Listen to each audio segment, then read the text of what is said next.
What is going on at Crystal Palace?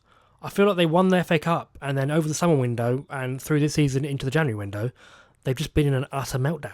CPFC are considering sacking Oliver Glasner.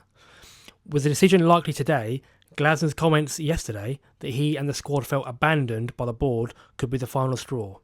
Steve Parish fuming, but will make a decision on what is best for the club short and long term.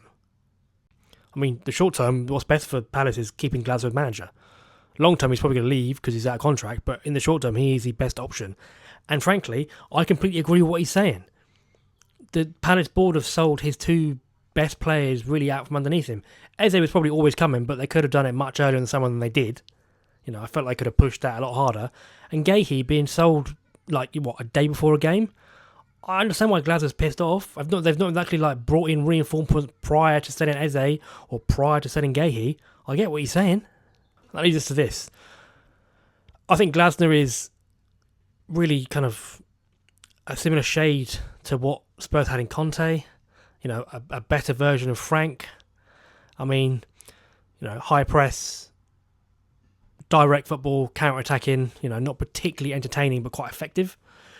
I think he's more like Conte than Frank probably, in the defensive sense, obviously with the back three, but his style of play with high press and direct counter-attacking is very much what Frank made his money out of at Brentford. So I don't think Spurs fans want to watch that and will be happy watching that.